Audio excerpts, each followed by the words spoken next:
Jayashree Liberty Hospitals, on the occasion of 11th anniversary, free OP consultation and 20% discount in OP. Contact.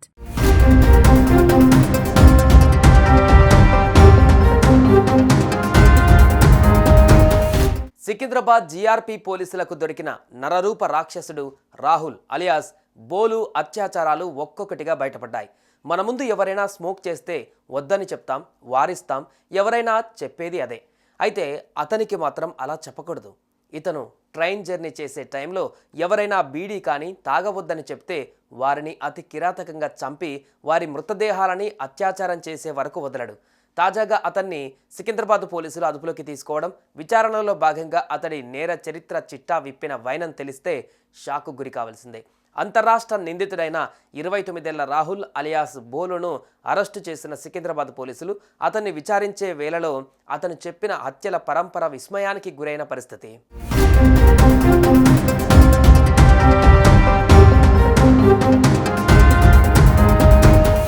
రైలులో ప్రయాణిస్తున్న మహిళను హత్య చేసిన కేసులో అంతర్రాష్ట్ర నిందితుడు రాహుల్ అలియాస్ బోలును గత నవంబర్లో సికింద్రాబాద్ జీఆర్పీ పోలీసులు అరెస్టు చేశారు. కర్ణాటకలోని యాదగిరిలో హత్యకు గురైన రమణమ్మ మృతదేహాన్ని అప్పట్లో సికింద్రాబాద్ రైల్వే స్టేషన్లో గుర్తించారు.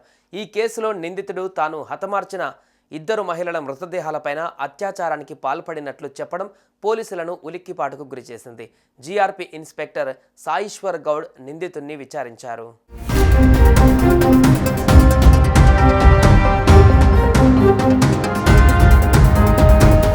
హర్యానాలోని రోహతక్ జిల్లా మోక్రా గ్రామానికి చెందిన రాహుల్ చిన్న వయసులోనే దొంగతనాలకు పాల్పడడంతో అతన్ని ఇంటి నుంచి గెంటేశారు.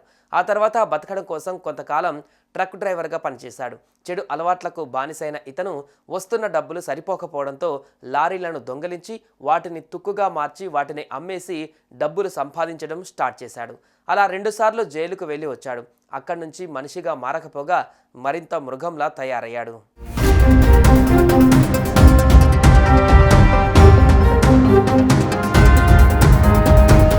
గత ఏడాది అక్టోబర్ 20న పూణే కన్యాకుమారి ఎక్స్ప్రెస్లో వికలాంగుల కోచ్లో కూర్చున్న రాహుల్ అలియాస్ బోలు ఇంకింత జ్ఞానం లేకుండా బీడీ వెలిగించాడు.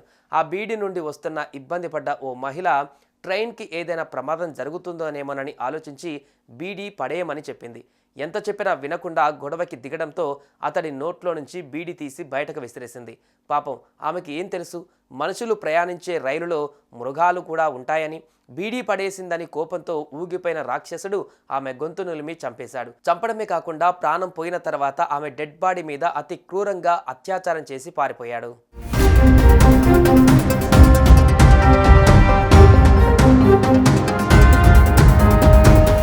అక్టోబర్ 25న హుమానూర్ నుంచి మంగళూరు రైల్లో బయలుదేరాడు. సెల్ ఫోన్లో పాటలు వింటూ బీడీ తాగే సమయంలో ఓ దివ్యాంగుడు బీడీ కాల్చవద్దంటూ చెప్పడంతో గొడవపడి తన చేతి సంచిలోని తీగతో ఆ దివ్యాంగుడి గొంతు కోసి హతమార్చాడు. ఆ తర్వాత బాంద్రా స్టేషన్కు చేరి పట్టాల పక్కన నడిచి వెళ్తున్నటువంటి అమ్మాయిని ఫాలో అయ్యి చుట్టుపక్కల ఎవరు లేని టైం చూసి అత్యాచారం చేసి చంపేశాడు.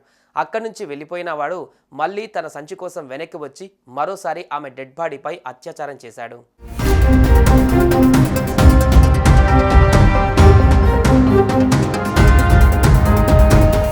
నవంబర్ 18న కతిహార్ హౌరా రైలులో బీడీ తాగుతుండగా ఓ పెద్దాయన అడ్డు చెప్పాడని ఆయన్ని క్రూరంగా కొట్టి చంపేశాడు.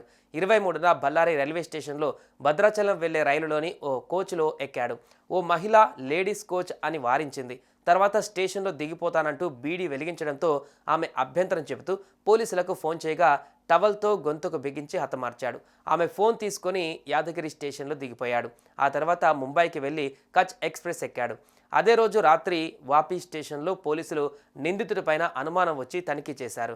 బాంద్రా వద్ద అత్యాచారానికి గురైన యువతి సెల్ ఫోన్, ఆమె ఫోటోలు ఉండడంతో ప్రశ్నించగా నేరాలు బయటపడ్డాయి. ఈ కేసులో అక్కడి పోలీసులు రిమాండ్కు పంపించారు. కర్ణాటక యాదగిరి సమీపంలో హత్యకు గురైన రమణమ్మ మృతదేహం సికింద్రాబాద్ స్టేషన్లో గుర్తించడంతో ఇక్కడి పోలీసులు దర్యాప్తు చేపట్టారు. నిందితుడిని హౌరా పోలీసులు అరెస్టు చేసినట్టు తెలిసి ట్రాన్సిట్ వారెంట్ పైన జనవరి 30న తీసుకువచ్చి విచారించారు.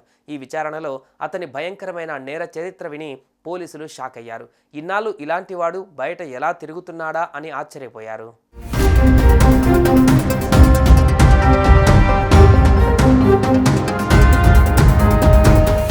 సుమన్ టీవీలో మీ పర్సనల్ అండ్ బిజినెస్ ప్రమోషన్స్ కోసం కింది నెంబర్కి కాంటాక్ట్ చేయండి. తెలిపారు.